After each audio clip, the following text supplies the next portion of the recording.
Bien, bonjour à tous. Bonjour Vincent. Bonjour. Bonjour à vous derrière votre écran. Donc merci à BPI pour l'invitation. Merci Vincent Ledos de Crofox d'avoir accepté de venir partager ton expérience avec nous. Et donc aujourd'hui, nous allons parler de prospection pour des startups deep tech et de méthodes un peu de prospection pour faire ça efficacement.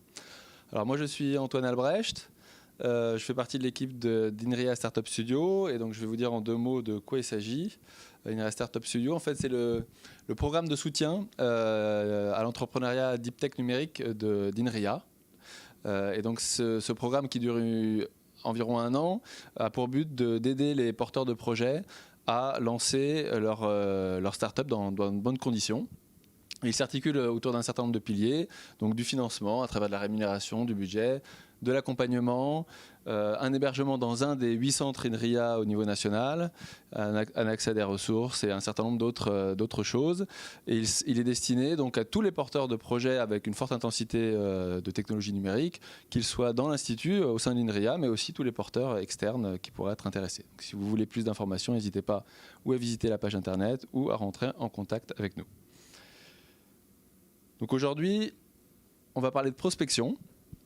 Et donc en général, moi souvent, quand je commence à aborder le sujet de la prospection avec des entrepreneurs tech, la première réaction ressemble souvent à celle-ci. C'est-à-dire, en fait, la prospection, c'est juste de la tchatch. Et c'est vrai que quelque part, la prospection qui est prendre contact, rentrer en contact avec une personne qui ne vous connaît pas, pour lui demander du temps qu'elle n'a pas prévu de vous donner, ça paraît pas forcément simple. Et puis pour les entrepreneurs qui ont plutôt un profil scientifique, technique, c'est pas forcément leur tasse de thé.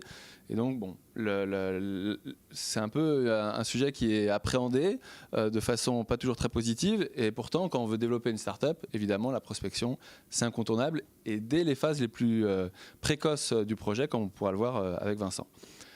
La bonne nouvelle, c'est que, et c'est ça qu'on va essayer de vous montrer aujourd'hui, ou en tout cas de partager avec vous, c'est qu'en fait la prospection, dans la réalité, c'est beaucoup de méthodes. Et c'est 80% de méthodes, on peut estimer ça comme ça, et 20% de créativité. Donc quelque part, on s'éloigne pas tant que ça d'une démarche qu'on pourrait avoir quand on fait de la recherche scientifique. Beaucoup de méthodes, on va le voir, du savoir-faire, des outils, un peu de créativité. Et donc toute la présentation va dérouler finalement un peu comment on peut mettre en place un dispositif de prospection très méthodique avec un peu de créativité pour être le plus efficace possible dans la recherche de son marché cible. Alors quand on parle de prospection aujourd'hui, vous l'avez sans doute entendu ces mots, on parle principalement de 2 approches, l'approche inbound et l'approche outbound.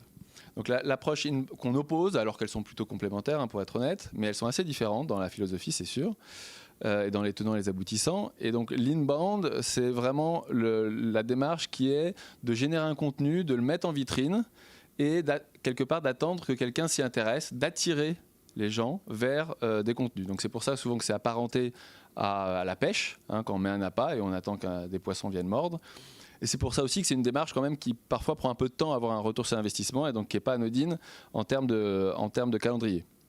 L'outbound, c'est une approche différente, c'est le fait de savoir à qui on veut parler, de le cibler très précisément et d'aller lui parler. Donc c'est une démarche beaucoup plus volontaire et qu'on peut apparenter, si on veut faire la métaphore avec la pêche, à plutôt de la chasse, c'est-à-dire on cible et on va directement prendre contact avec la cible qu'on a identifiée. Alors aujourd'hui, on va focaliser sur la prospection outbound. Pourquoi on va focaliser sur la prospection outbound? Bon, d'une part parce qu'on n'a pas un temps illimité, mais aussi parce que justement quand on démarre la prospection dans le cadre d'une start-up notamment, c'est l'approche vraiment la plus directe qui permet d'avoir rapidement des contacts, d'obtenir rapidement des rendez-vous avec des prospects qu'on aura identifiés en amont. Et même dans des contextes avec des deals très complexes, c'est vraiment l'approche outbound qui est la plus efficace. Donc c'est la première à mettre en œuvre et c'est celle qu'on met d'ailleurs assez naturellement souvent en œuvre quand on démarre. Donc on va faire un focus vraiment sur cette approche outbound et en particulier sur l'outbound à travers une prospection par email. Alors ce dispositif outbound, avant de le démarrer, il y a un certain nombre de questions à se poser. Et ça, c'est une étape qui est souvent négligée dans ce que je peux constater, parce qu'on pense qu'on l'a bien en tête, mais en fait, quand on veut le formaliser, on s'aperçoit que c'est pas si clair et que c'est parfois un peu flou.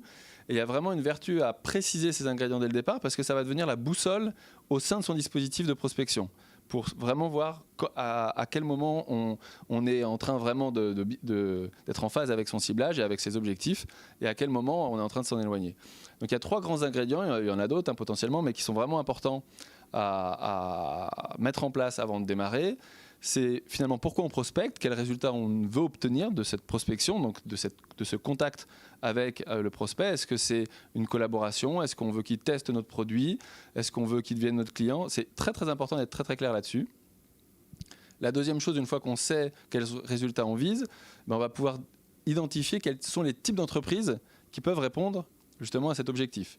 Et là aussi, il y a l'acronyme qui est ICP, Ideal Customer Profile, qui permet de définir le type d'entreprise qu'on va cibler derrière tout ce qui est segmentation, donc sa taille, quel type d'activité, sa localisation, tout un tas de critères qui permettent de cibler très précisément les entreprises avec lesquelles on va pouvoir rentrer en contact.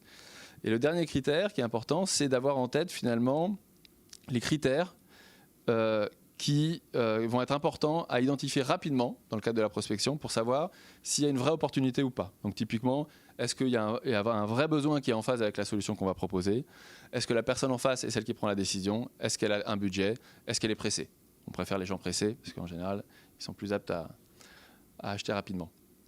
Donc une fois qu'on a mis en place cette boussole, en fait, on peut ensuite structurer un dispositif outbound. Et là, vous voyez, c'est pour ça que je dis c'est de la méthode, vous voyez que finalement, ce dispositif, il est extrêmement séquencé. Il y a des étapes qu'on peut suivre de façon très linéaire. À chaque fois, potentiellement, il y a des réajustements, mais en tout cas, c'est assez linéaire, qui partent du ciblage et qui, progressivement, permettent d'obtenir un rendez-vous qui est l'objectif principal, en tout cas initial, d'une démarche de prospection. Donc, maintenant, on va prendre une à une chacune de ces étapes, et je vais rentrer un peu dans les détails pour que vous puissiez voir ce qui se passe derrière, et en espérant que derrière, ça vous donne quelque part des éléments actionnables dès demain, potentiellement, pour prospecter. Alors, la première étape, c'est celle du ciblage, celle du ciblage. Et cibler, ça veut dire, principalement, en termes de prospection, de construire et de prioriser ces verticales. Qu'est-ce que c'est une verticale? C'est le fait de combiner un profil d'entreprise cible, le fameux ICP qu'on a vu tout à l'heure, avec une personne au sein de cette entreprise qu'on va vouloir, un profil de personne plus exactement, qu'on va vouloir contacter. Ce qu'on appelle souvent les buyer personas en marketing, qu'on peut appeler des personas dans un sens plus large. Et pourquoi c'est important de ne contacter qu'un type de persona à travers sa démarche de prospection, en tout cas à travers la séquence qu'on va construire? Parce que forcément, on va adapter la prise de contact, le message à cette personne, et pour un autre profil, on n'aura pas forcément le même message. On a pris le cas là, d'une vente de solutions de panneaux solaires. On peut cibler donc des entreprises qui ont des gros bâtiments, hein, on va dire que c'est ça, parce qu'on veut installer des panneaux solaires sur les bâtiments. En fonction de si on cible la personne qui est en charge de la gestion du bâtiment, de son exploitation, et si on cible plutôt le propriétaire du bâtiment, on voit bien que les tenants, les aboutissants, l'intérêt qu'il peut avoir dans la solution et le besoin par rapport à ce que ça peut apporter ne sont pas forcément les mêmes. Donc on ne va pas s'adresser à eux de la même manière. C'est pour ça qu'on dit qu'on construit un dispositif par verticale. C'est important de prospecter sur chaque verticale. Et cette verticale, on essaie qu'elle soit la plus fine possible, c'est-à-dire la plus précise possible pour qu'on ait un message le plus précis possible. Et un minimum profonde, puisqu'il y a une dimension quand même de prospecter on va dire en gros une centaine de prospects pour pouvoir derrière avoir un retour sur investissement intéressant. Donc une fois qu'on a structuré cette verticale et qu'on a bien identifié les entreprises, la typologie d'entreprise et le persona auquel on veut s'adresser au sein de cette entreprise, il faut aller chercher les infos de qui sont ces gens, mettre des noms derrière ces entreprises, mettre des noms derrière ces personas, pour pouvoir commencer à construire son fichier prospect. Alors, ce fichier prospect, l'approche classique, c'est il y a plein de bases de données sur Internet, avec une grosse partie gratuite, donc il n'y a pas besoin ni d'acheter des listes de contacts, ni de trop payer modulo peut-être LinkedIn avec Sales Navigator, mais vous allez pouvoir trouver ces informations-là dans des bases de données structurées. On va récupérer des noms d'entreprises, Vincent en fera une illustration tout à l'heure, et un certain nombre d'informations sur les effectifs, le chiffre d'affaires de l'entreprise, et puis aussi donc les personnes au sein de ces entreprises, avec là aussi leur nom, leur prénom, leur intitulé de poste. Ça va vous permettre d'avoir un premier niveau de fichier de prospection. Et une fois que vous avez trouvé ces prospects dans votre verticale, il va falloir normalement, vous allez avoir besoin normalement d'enrichir un minimum et notamment d'aller chercher les emails, puisque le but étant de contacter ces personnes par email. Alors vous pouvez le faire par LinkedIn, c'est une autre démarche, mais dès que vous allez vouloir faire une centaine de prises de contact par LinkedIn tout de suite c'est un peu laborieux, et le contact un peu classique qu'on préconise dans ce genre de démarche, c'est l'email. En revanche, il faut le trouver et il faut le vérifier pour éviter notamment de faire blacklister sa messagerie. Donc pour ça, comme vous pouvez le voir ici, là dans la bulle, il y a plein d'outils en SaaS. D'ailleurs, il y a une grosse compétition là-dessus parce qu'il y a un vrai enjeu. Hein, vraiment, c'est de l'or, entre guillemets, l'email vérifié des prospects. Et donc, je ne vais pas m'étendre sur les outils. En plus, ça bouge tout le temps et tous les 3 mois, ils ont des nouvelles fonctionnalités. Donc, c'est un peu compliqué à suivre. En revanche, ce que je vais quand même dire, c'est que Dropcontact et Lusha sont des outils français. Voilà, donc, si par hasard, c'est important pour vous. Une fois qu'on a fait ça, on a récupéré l'ensemble des informations sur l'entreprise et sur le prospect qui vont nous permettre de passer dans la séquence que j'ai présentée au démarrage, le dispositif de prospection, à la partie la plus créative quelque part, qui est le message de prise de contact. Évidemment, comme vous pouvez l'imaginer, il y a un fort enjeu dans la façon dont vous allez prendre contact avec cette fameuse personne qui ne vous connaît pas, qui n'a pas prévu de vous connaître au départ et qui n'a pas prévu de vous consacrer du temps. C'est ce qu'on appelle le copywriting. Alors, vous trouverez beaucoup d'informations sur le copywriting en ligne. Hein. Moi, je voudrais juste évoquer principalement 3 choses qui me semblent importantes, puisque c'est souvent des erreurs qu'on constate, enfin des erreurs, en tout cas des maladresses plus que des erreurs qu'on constate et qui ne sont pas toujours au profit de la démarche. La première, c'est que l'email de prospection que vous envoyez n'a pas pour but de vendre. Ça, c'est très très important, c'est-à-dire qu'on ne vend pas par email. Voilà. Le but n'est pas non plus de convaincre de l'intérêt de votre solution. Ça, vous pourrez le faire quand vous rencontrerez la personne, elle aura du temps pour ça. Voilà. Donc vraiment, le but de cet email de prospection, c'est d'initier une relation en obtenant une réponse. Donc si j'étais très simpliste, je dirais que le but c'est qu'on y réponde. Et d'ailleurs, même par la négative d'une certaine façon, parce que c'est mieux que rien, il n'y a rien de pire quelque part qu'un email auquel on ne répond pas, parce que finalement, on ne sait pas vraiment comment le traiter. Donc c'est obtenir une réponse. Pour ce faire, donc on fait un message, pour les messages, on conseille de quand même partir d'un template, parce qu'il y a des templates qui aident finalement à bien structurer, notamment le template AIDA, et Vincent vous en fera un exemple, parce que c'est ça qu'il a utilisé dans son cas, qui permettent vraiment de faciliter la façon dont la personne va potentiellement accéder à votre demande, qui est juste donc de répondre, hein, toujours avec de l'authenticité et en s'adaptant quelque part à votre personnalité, puisqu'il ne faut pas non plus se trahir dans ce contexte-là.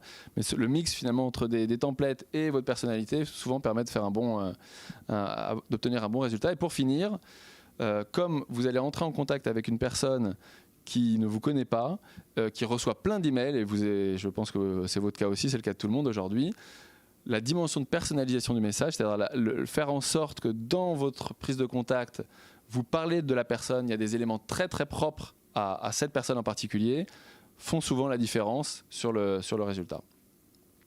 Donc ça c'est un gros sujet, le copywriting, il y a des gens qui en font leur métier, hein, et ça fait vraiment la différence sur l'efficacité au final. Alors une fois qu'on a son message, après, l'étape suivante, en fait, c'est de structurer la façon dont on va l'exploiter dans un flux de mails ou de messages. Alors on peut mixer les canaux, hein, on peut faire un peu d'email, après faire du LinkedIn, on peut envoyer un email dès que la personne a accepté son message sur LinkedIn. En tout cas, ce qui est important, c'est de le planifier tout ça. Et pourquoi c'est important? Parce que le moment où vous allez envoyer le mail n'est pas anodin. En fonction d'ailleurs du persona en face, on n'envoie pas forcément les mails au même moment. Et on peut tester d'ailleurs, hein, il faut potentiellement tester sur des échantillons. Le cadencement des relances n'est pas anodin. Et il faut absolument aussi qu'il y ait des relances. Et je vais y venir, car ça aussi, c'est on va dire quelque chose qui est souvent négligé par en tout cas les gens qui développent, qui créent des entreprises et qui commencent à prospecter, qui viennent plutôt de la tech avec lesquelles j'ai pu travailler. C'est le fait d'envoyer un mail et de considérer que s'il n'y a pas de réponse, eh ben, c'est que la personne n'est pas intéressée.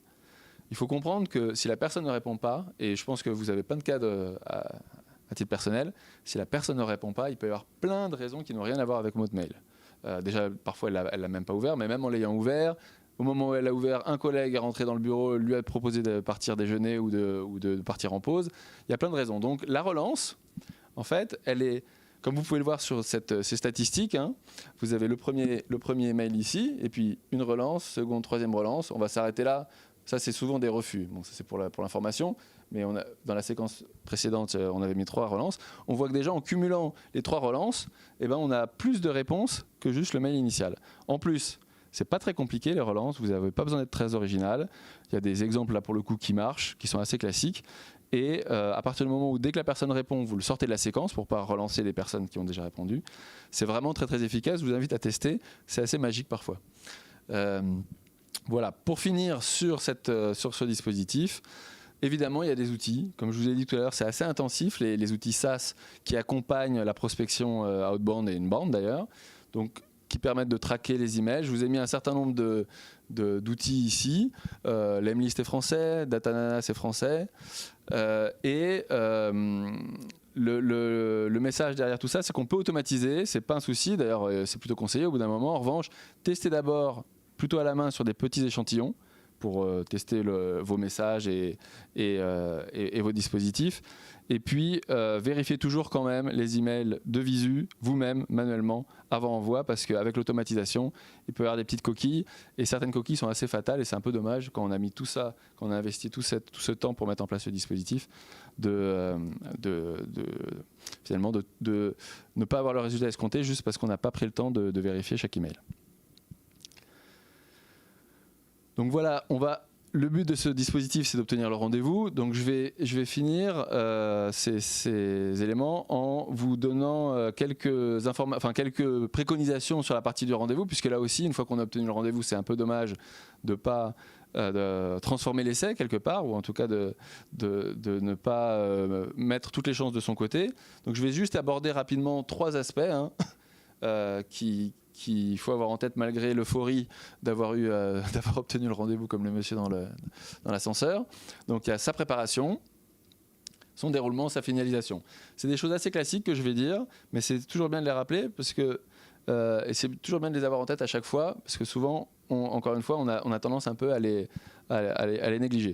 Dans la préparation, donc classiquement, c'est savoir quel objectif on attend du rendez-vous, quels supports vont permettre de faire le rendez-vous, mais il y a 2 aspects qui sont souvent un peu passés à la trappe. C'est de demander en amont qui participe, parce qu'en fonction de la participation, vous n'allez pas mener le rendez-vous de la même façon. Et découvrir sur le moment les participants, eh ben, ce n'est pas l'idéal. Et de fixer un agenda, là aussi pour garder la main, en tout cas de convenir d'un agenda en amont de la réunion pour permettre d'adresser la réunion et d'avoir un déroulement de la réunion dans les meilleures conditions. J'en profite pour évoquer le mémo de collaboration entre Startup Deep Tech et Grande Entreprise qu'a mis en place BPI, le Deal Mémo Deep Tech, justement, qui est un peu une checklist qui vous permet de cadrer finalement un peu tous les éléments qui sont intéressants d'aborder et dans le cadre d'un rendez-vous notamment avec une grande entreprise. Donc ça, c'est pour la préparation. Pendant le rendez-vous, l'important, et ça je pense que vous l'avez déjà entendu, c'est l'écoute. Et c'est toujours commencer en tout cas par poser des questions plutôt ouvertes, écouter, approfondir, comprendre finalement les enjeux, les besoins de la personne en face qu'on découvre finalement, avant de commencer à soi-même évoquer ce qu'on a à proposer. Donc n'hésitez pas là aussi à reformuler, pour bien être sûr d'avoir compris, parce qu'il y a à travers ou la méconnaissance ou le malentendu, eh ben on perd finalement le fil de la valeur qu'on est venu proposer au prospect. Et pour finir, avant de clore, là aussi, n'oubliez pas quelque part de bien clarifier tout ce qui a été abordé et convenu dans la réunion, c'est-à-dire à quoi on a dit oui, quelles ont été les décisions, qu'est-ce qui manque pour aller plus loin, donc quels verrous sont encore à lever, avec qui ça va se faire, qui est en charge et sous quel horizon on se donne en fait pour lever ses verrous et avancer. Plutôt que de dire bon bah on se rappelle et qu'après ça c'est très très classique, on dit bon bah on se tient au courant, on envoie des mails et là les mails tombent un peu dans un tourbillon. Il faut vraiment cadrer la suite pour se mettre dans les bonnes dispositions de co-construction finalement d'une opportunité.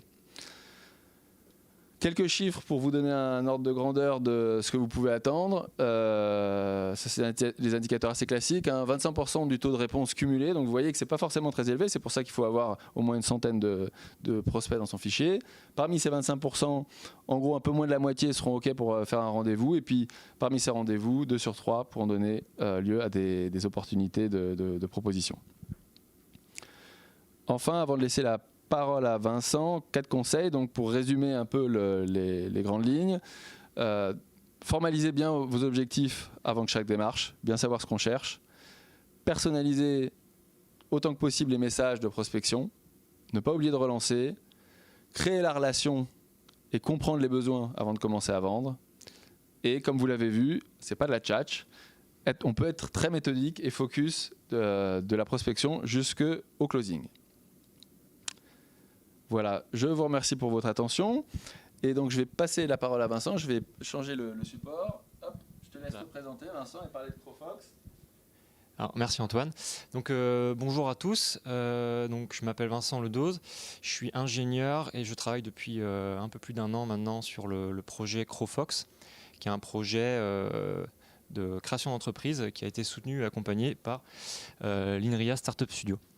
Donc, d'abord, je vais commencer par vous présenter un petit peu de quoi le projet parle. Donc, en fait, le projet il parle d'une idée assez simple, c'est d'essayer de proposer des robots pour ramasser les déchets abandonnés dans les espaces publics en extérieur. Donc, ça peut être des espaces urbains ou des espaces plutôt comme des plages un peu plus naturelles, etc. Et donc, par rapport à ce projet-là, il y avait quand même un certain nombre de questions qui étaient soulevées, qui sont ces espaces publics en extérieur, concrètement, enfin mettre un nom là-dessus. Comment est-ce qu'ils fonctionnent par rapport à la problématique de la propreté, quels sont leurs besoins, et puis nous, comment on peut essayer d'y répondre avec notre projet de robot. Et donc pour ça, j'ai commencé par définir mes marchés. Donc je suis parti d'une liste de segments que j'ai identifiés. Et l'idée, c'est d'arriver à la fin à 3-4 segments qui vaillent le coup d'être explorés. Donc pour commencer, j'ai commencé par poser un certain nombre d'hypothèses. Et ces hypothèses, c'est tout simplement des critères qui sont d'atout et d'attrait. Donc un atout, c'est en gros quelque chose qui nous permet de répondre aux besoins, qu'on pense qui peut être intéressant par rapport à la problématique du segment qu'on a identifié. Et un attrait, c'est un point critique auquel on pense que ça peut être intéressant d'y répondre avec notre solution. Donc à partir de ces hypothèses-là, on a filtré dans un premier temps nos segments, puis on les a classés, et après derrière on les a écrémés dans le but justement d'obtenir ces quelques segments, dont les 2 premiers étaient les parcs d'attractions et les bases de loisirs, et 2 autres derrière.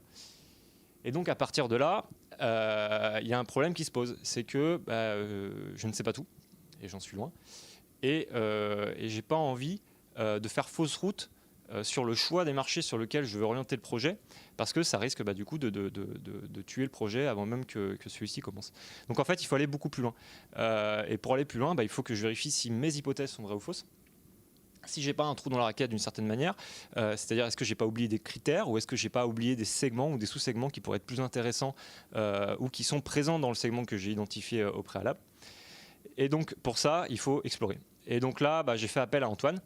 Et Antoine, il m'a donné un petit coup de pouce par rapport à cette exploration-là, en me posant 2 grandes questions. La première, c'est essayer de définir à qui tu veux parler, vraiment, par rapport au segment que tu as défini.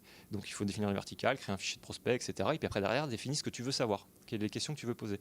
Donc c'est définir ce qu'on recherche, élaborer une prise de contact, et puis organiser des entretiens par la suite. Donc, pour trouver à qui parler, ce que j'ai fait, c'est je suis parti d'un des segments, le premier segment que j'avais identifié, donc le segment des parcs d'attractions. Ce que j'ai fait, c'est que j'ai commencé par définir un type d'entreprise qui correspondait à ce segment-là. Donc, une entreprise qui correspond au code NAF des activités des parcs d'attractions, avec un chiffre d'affaires qui est supérieur à une barre limite et un résultat net qui est supérieur à une barre limite, le tout étant de vérifier que l'entreprise marche quand même, c'est quand même intéressant. Après, à partir de cette typologie d'entreprise et l'utilisation du site web Société Info, j'ai pu en fait extraire une liste d'entreprises qui correspondait à ces critères-là. Donc ces listes d'entreprises, c'est le nom, la description, où est située l'entreprise, leur site web, etc. À partir de cette liste d'entreprises, je suis passé par un petit outil qui s'appelle LinkedIn, qui m'a permis en fait d'extraire, pas d'extraire, mais de connaître les personnes qui travaillent au sein de cette entreprise-là, donc avec leur nom, prénom, leur poste, et au fil de l'eau, d'essayer de définir une typologie de personnes à qui je veux discuter par rapport aux besoins que j'ai ou aux questions que j'aurais à poser. Et donc là, c'est la définition du type de persona. Donc ça se fait un peu récursivement au fil de l'exploration à travers les postes qui existent et les personnes qui existent dans ces entreprises-là. Et donc j'ai défini globalement 3 types de postes avec qui je voulais discuter. Donc ça va être les gestionnaires de parcs d'attractions, ou les responsables de développement durable, ou les responsables des opérations. Et une fois que j'ai trouvé en fait ces personnes qui correspondent à ces profils de postes pour ces entreprises, j'ai utilisé des outils comme Drop Contact ou Get Email pour obtenir en fait ces contacts mail de ces personnes-là, pour après nourrir mon fichier de prospect et pouvoir entamer une campagne de mailing. Donc avant d'entamer la campagne de mailing, ce qu'il faut faire, c'est définir les hypothèses que je voulais vérifier. Et donc les hypothèses que je voulais vérifier par rapport à ce segment-là en particulier, c'était que je pense que les parcs d'attractions, ils ont besoin de ma solution de ramassage parce qu'ils sont confrontés à la présence de déchets abandonnés.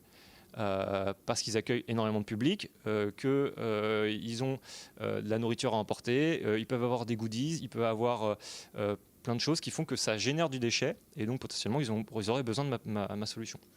Le deuxième point, c'est qu'a priori, la propreté, ça devrait être important pour leur image. C'est-à-dire que les personnes ou les familles n'ont pas forcément envie d'amener leurs enfants dans des lieux sales ou insalubres. Et le troisième point, c'est que ce que je pense, c'est qu'ils n'ont pas suffisamment de ressources humaines pour y accorder suffisamment de temps et pouvoir tous les jours ramasser tous les déchets qui traînent dans leur parc. Ça, c'est 3 grandes hypothèses sur lesquelles je suis parti. À partir de là, j'ai construit ma prise de contact. Donc pour construire ma prise de contact, je suis parti du modèle de mail du type AIDA, dont Antoine a parlé tout à l'heure, qui est un modèle attention, intérêt, désir. Donc tout d'abord, je construis en fait un objet qui permet en fait d'attiser la curiosité, de donner en fait envie d'en savoir plus en ouvrant le mail. Et donc là, mon typologie de mail, c'était quelles sont les actions de votre entreprise face à cela, donc avec le nom de l'entreprise de la personne à qui j'envoie ce mail-là. Ensuite, derrière, le paragraphe sur l'attention, c'est aujourd'hui, a priori, on voit que les déchets abandonnés sont globalement mal perçus. Donc, une étude récente a montré que 90% des Français jugent inadmissible de retrouver des mégots ou d'autres déchets abandonnés dans l'espace public. Et derrière, j'embraye sur, du coup, c'est sûrement aussi un problème pour vous. Donc là, je dis les déchets qui sont laissés par incivilité ou par mégarde en dehors des poubelles obligent les employés de propreté à effectuer régulièrement des ramassages. En tant que votre poste dans telle entreprise, vous y êtes sûrement confronté. Donc ça, c'est un mail, c'est un paragraphe qui est très orienté responsable opérationnel. Si je envoyais ce mail-là à plutôt un gestionnaire de parc, je tournais ce paragraphe de cette manière-là. Ces déchets sont particulièrement présents sur les espaces de loisirs.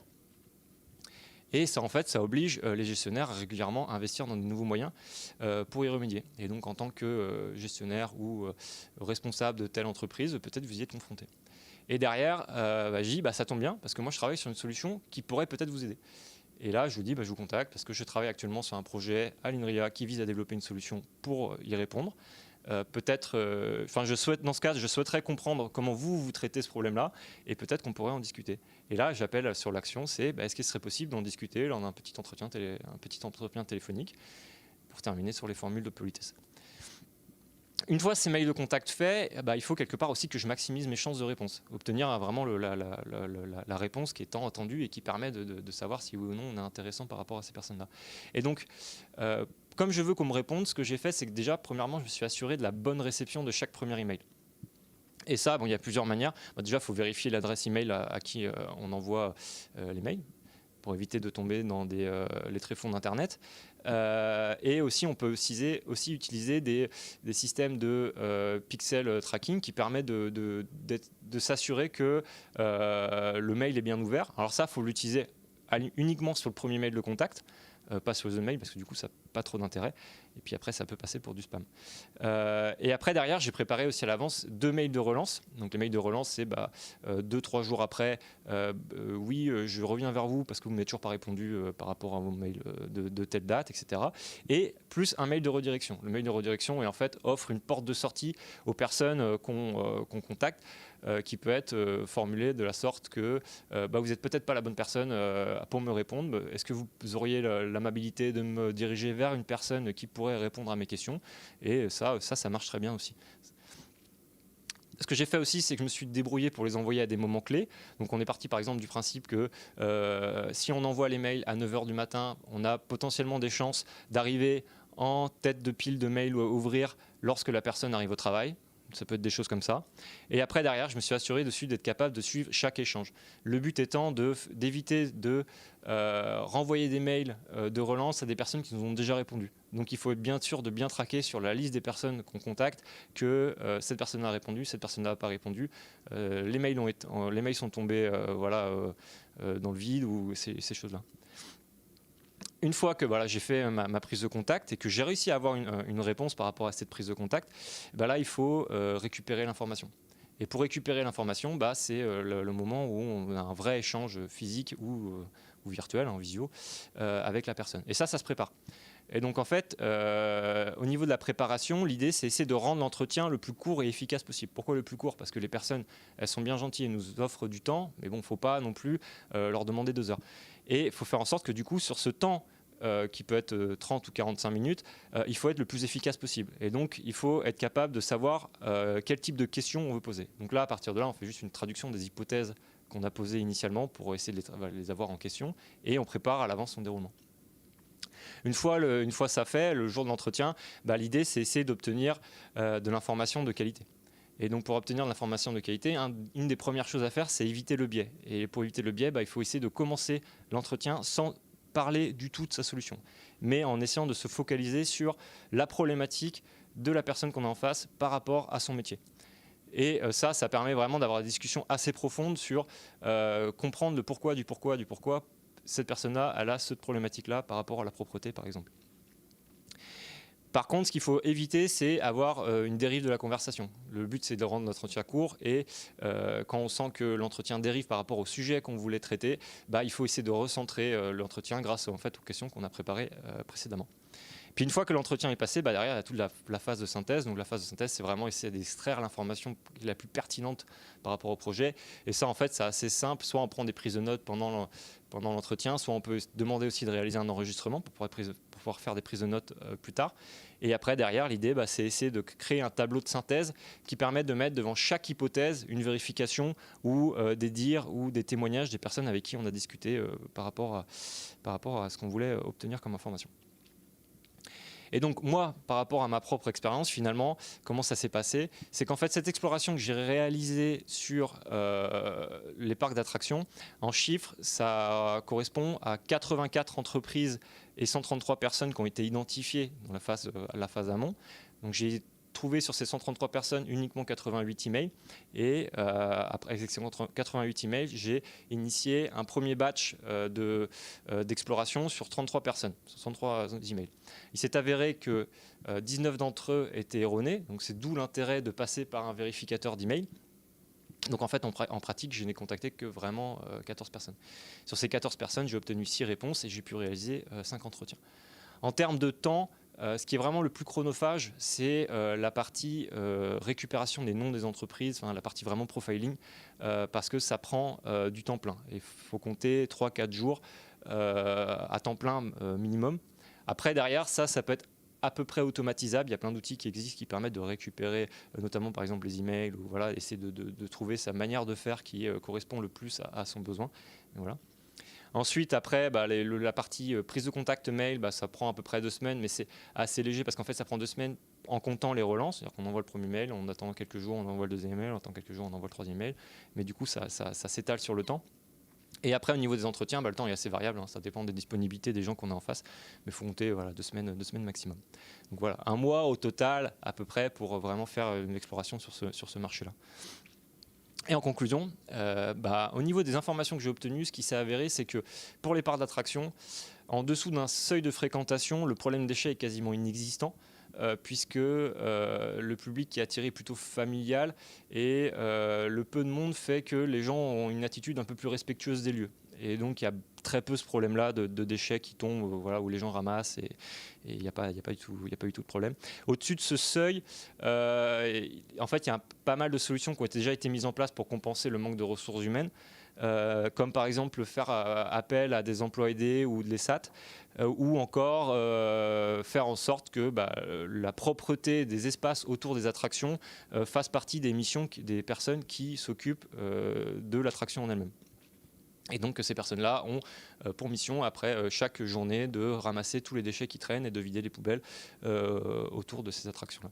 Donc, il a fallu que je reparte sur la partie segmentation des marchés pour essayer d'identifier un autre marché qui serait un peu plus propice ou un peu plus porteur par rapport au projet que je porte.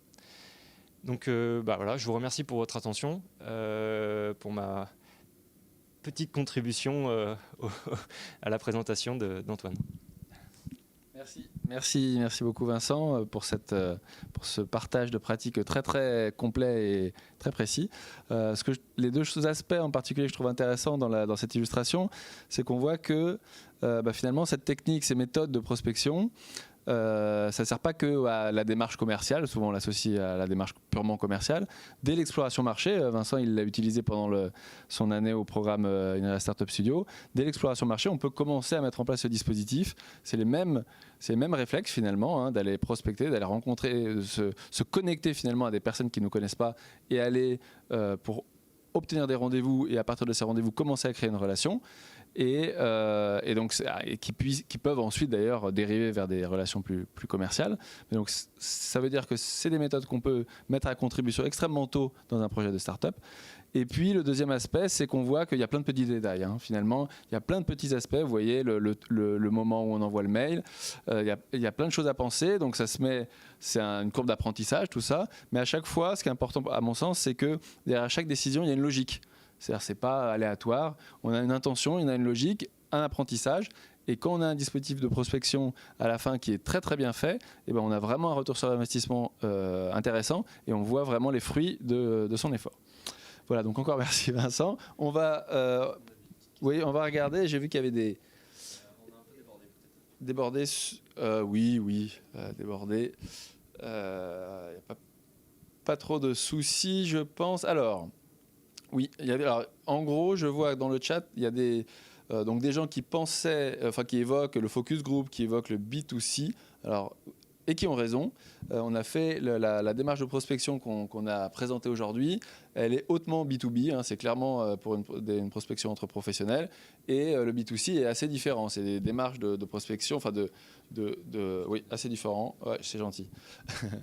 Et vous avez raison. Et c'est presque un autre métier d'ailleurs, le B2C d'une certaine façon. Donc il y a Aïda. Sendinblue, typiquement Sendinblue justement c'est pour faire de l'inbound. On va pas forcément rentrer trop dans les détails, mais ce qu'il faut comprendre c'est que dans l'outbound, la personne, si on se met du point de vue de la personne qui reçoit le mail, votre prospect potentiel, il faut vraiment, pose-le là, ça va pas t'embêter, bon. Il faut vraiment qu'elle ait l'impression que vous venez de l'écrire le mail. Donc ça part de votre boîte. C'est ultra personnalisé. C'est à la limite parfois on met des fautes de frappe exprès justement dans ces mails-là pour donner vraiment le côté authentique. Et typiquement Sendinblue, alors ça a peut-être évolué depuis, parce que comme je vous dis ça bouge beaucoup. Mais moi quand je l'ai utilisé, ça utilise une adresse IP en fait pour envoyer les messages. Donc les messages arrivent à travers une adresse relais et on voit bien que finalement, un peu comme les newsletters, on voit bien que c'est pas la personne qui vous a envoyé le mail de façon personnelle.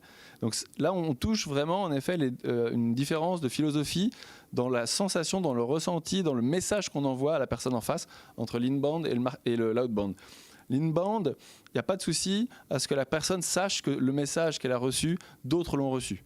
Voilà, on le personnalise un peu, souvent c'est personnalisé, mais en fait, on n'essaie pas quelque part de travestir la réalité. Dans l'outbound, et d'ailleurs l'outbound à l'ancienne, c'est envoyer des mails à la main qu'on écrit à la main. Dans l'outbound, il y a vraiment un objectif de relation unitaire et de prise de contact ciblée vers la personne on va dire idéalement pour qu'elle ait l'impression que vous avez regardé son profil sur LinkedIn, vous avez vu que vraiment c'était une personne intéressante, vous vous êtes intéressé à elle et vous lui avez envoyé un mail. Voilà. Donc ça, c'est des choses typiquement que Sendinblue ne permet pas de faire. Et c'est pour ça que les outils d'outbound, souvent, se connectent à votre messagerie et envoient les emails de votre boîte d'envoi. Voilà, j'espère que ça répond à la question sur Sendinblue. Alors, il y a un certain nombre de remarques sur la présentation apparemment qui était un peu floue, donc c'est dommage, c'est dommage.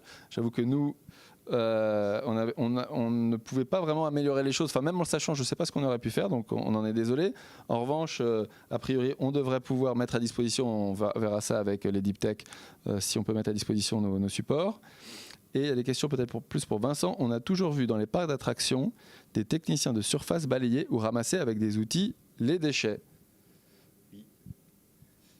Et donc, est-ce que ça suffit en fait, j'imagine? La question est, quel est le bon décisionnaire? Le bon décisionnaire pour, je sais pas si... Le décisionnaire par rapport à l'achat des... Alors, cette question-là, elle est un peu compliquée à répondre. En fait, ça dépend un peu de la taille du parc à qui on adresse. Donc, il aurait fallu sous-segmenter ce marché pour savoir quel est le bon décisionnaire. Après, par rapport à ce marché-là en particulier, en fait, ce que j'essaie d'expliquer à la fin, c'est que les entretiens ne m'ont pas permis d'identifier un besoin criant par rapport à la solution que j'aurais pu proposer.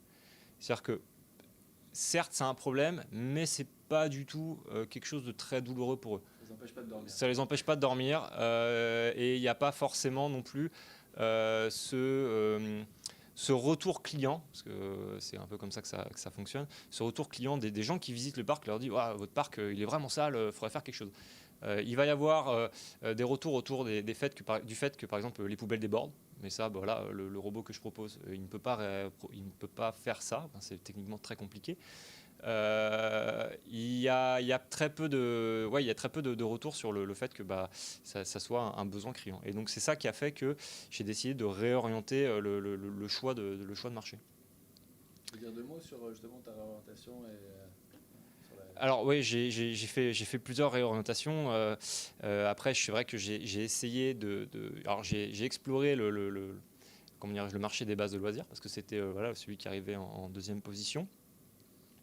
Le marché des bases de loisirs, c'est assez compliqué parce que c'est un marché qui est globalement géré par les collectivités locales ou des syndicats mixtes. Et donc, ce n'est pas des marchés qui ont envie de mettre beaucoup d'argent sur la table par rapport à cette problématique-là, dans un premier temps. Et deuxièmement, quand ces parcs-là sont... Alors, en milieu urbain ou en milieu rural, c'est pas la même chose. Mais quand c'est en milieu rural, globalement, ce qu'on nous explique, c'est un peu... vous savez, nous, les gens ici sont bien éduqués et on n'a pas du tout ce problème-là. Donc voilà, fin de non-recevoir. Voilà, c'est pas dit comme ça texto, mais c'est le retour qu'on a eu entre les lignes. Et donc du coup, on a essayé à nouveau de se réorienter. On est parti sur le marché des autoroutes, où là, il y a un vrai besoin criant. Il y a des statistiques qui sortent tous les ans sur le nombre de personnes qui jettent leurs déchets en bord de route, ou le nombre de personnes qui ne respectent pas les poubelles de tri ou la propreté sur les aires d'autoroute. Et là, c'était une problématique plutôt technique et de sécurité qui s'est posée, qui faisait que on aurait fallu se projeter sur un marché à très très long terme, et donc très très compliqué par rapport à la solution qu'on propose. C'est-à-dire que globalement, mettre un robot en bord de route, ça supprime par exemple la personne qui est obligée de ramasser les déchets en bord de route, parce qu'il y a des gens qui ramassent les déchets en bord de route. Donc ça la met en sécurité, mais par contre ça ne met pas l'automobiliste en sécurité, parce qu'on ne supprime pas la personne qui pourrait percuter le robot. Et donc à partir de là, ça veut dire qu'en termes de législation, c'est très compliqué de mettre un engin autonome en bord de route, et ça ne supprime pas le fait de devoir immobiliser une voie ou de devoir mettre des gens en bord de route pour mettre des plots et ces choses-là. Donc assez compliqué. Et sur les autoroutes, la problématique, c'était sur la dégradation, où aujourd'hui, clairement, ils ne peuvent pas garantir la sécurité de n'importe quel équipement qu'ils mettent sur les autoroutes. Donc, voilà. Et aujourd'hui, les marchés qu'on a identifiés, c'est plutôt les plages, les parcs urbains et l'événementiel en particulier. Et voilà, je suis à nouveau sur cette phase d'exploration aujourd'hui. Donc je fais beaucoup d'exploration sur ce projet. Merci. Donc, raison de plus pour être efficace dans la prospection et d'aller répondre aux hypothèses pour chaque segment qu'on a adressé. On arrive au terme alors je suis désolé, on arrive au terme du temps qui nous est imparti. Je ne sais pas si la caméra va couper. En tout cas, ça bip. Et on n'a plus accès au chat. Donc, on va faire l'hypothèse que c'est fini. Si vous êtes encore là, on vous remercie beaucoup pour votre présence. Merci. Voilà. Et au plaisir, si vous avez des questions, n'hésitez pas à nous contacter en direct, Vincent Ledoz ou Antoine Albrecht. On sera ravis d'y répondre. Voilà. Et bonne suite d'événements big. Encore merci à BPI Deep Tech pour l'invitation.